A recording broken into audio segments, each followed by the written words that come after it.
already into the winner's circle, just outside San Francisco earlier this year, winning in Daly City, California. He was the second seed that week, and he finished up first.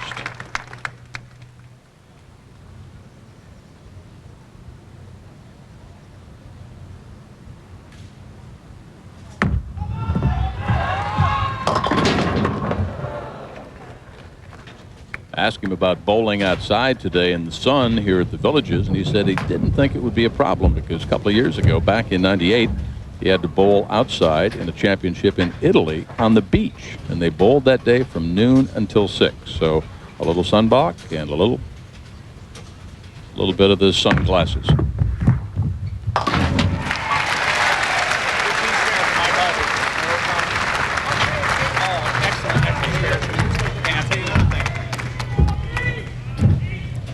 Pete Weber dispensed with Doug Kent, 246 to 198 in match number 1.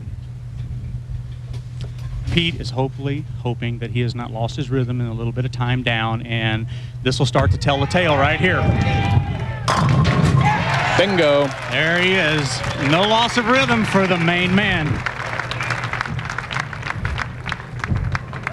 Pete Weber had 5 in a row to start the first and has had pretty good success factor. That's today.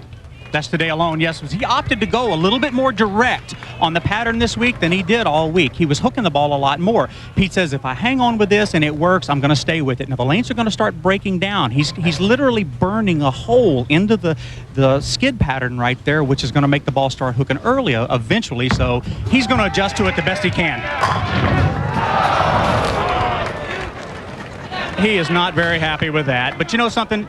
Pete Weber is one of the few players out here that we call has a really seriously tilted axis. And that will mean that the bowling ball comes off his hand on the side and rotates more in a right to left direction, which ends up having the ball a lot of times go that deep into the pocket to run right by the 9. Pete Weber leaves more solid 9s on tour than just about anybody.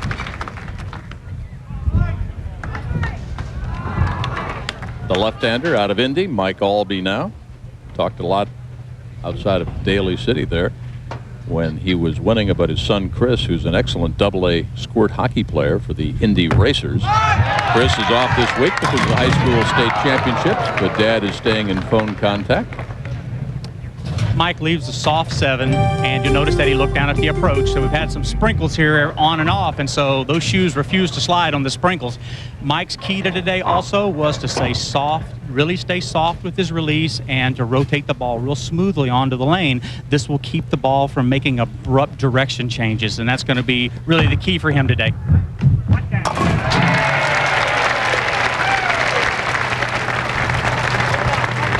ESPN's National Hockey Night. It doesn't get much better than the Rangers at the Flyers. They're at the First Union Center. The Rangers lost out 6-4 to Pittsburgh last night. What a job Bill Barber and the Flyers have done. 32 wins.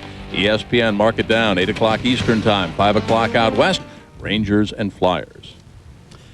Aulby up on the left lane at -1, so he needs to get something going. He is looking in the face of a fearless tornado. Paid a lot.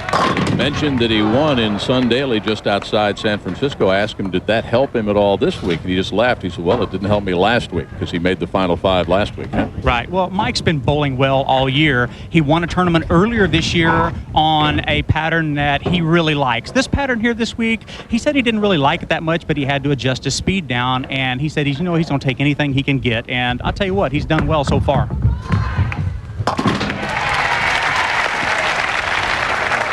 We need to check the wind current. You talked about how many times he cashed. Explain. Right. Cashed is how many times that he actually went to the pay window this year. We use that term cashed as he made money for the week. And that could be anywhere from first place check down to the 40th place check, provided we have a field of 120 bowlers. So anytime you make money, you have cashed in the event, and we all use that term as best we can.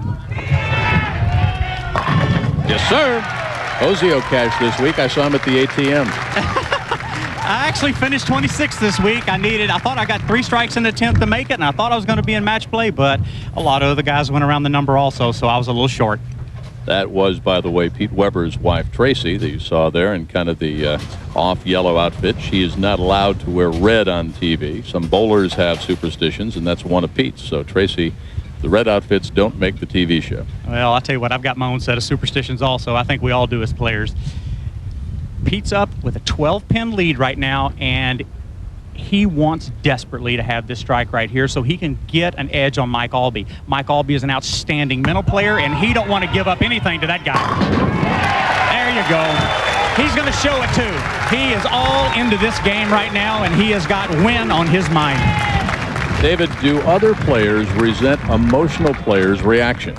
It can be intimidating. If a player is really on a high, and as Mike right now is struggling a little bit, then he is going to absolutely kind of stick it in his face. And some of the other players sometimes react negatively to it.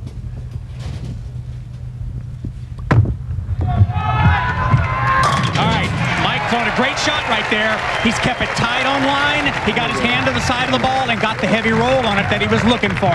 It is paramount that he gets the ball rolling heavy and slowly in order to make the corner, to get the ball deep enough into the pocket to send the pins to the back of the pit. It's kind of interesting if you're watching on the monitor here, watching live as we are, because you've got two dramatically different players. I mean, this man on the screen kind of keeps everything in. Meanwhile, Pete Weber, he lets everything out and then some.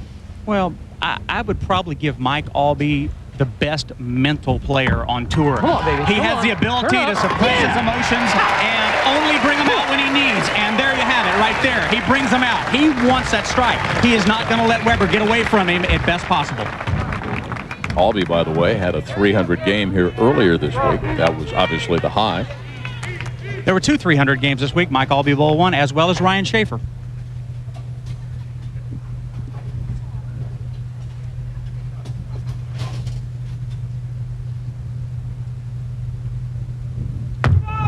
Looks like it's a little wide from here. Yeah. He probably got it outside target, probably no more than a half board to 3/4 of a board, and the ball read the lane a little bit long, turns late to the pocket, and the 5-pin didn't get over to get the job done. So he's got a routine spare right here in the 7-pin.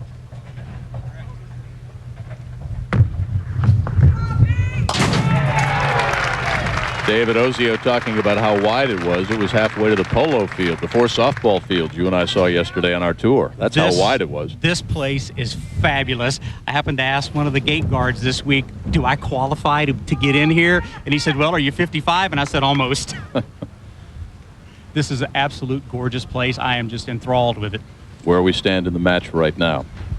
Asking Pete Weber where he would feel the pressure in being on TV today. He said the very first ball, because it had been a while. Yes, it has been a while for Pete. He's gone through the torment of the ups and downs that players go through, and so he wants back in the game. And he's been out of the game for so long, and if you notice back over the years, he's been out of the game a couple of times. Well, he dispensed with Doug Kent in the first, and he's got a tough man he's up against now, Mike-Aulby, in the second.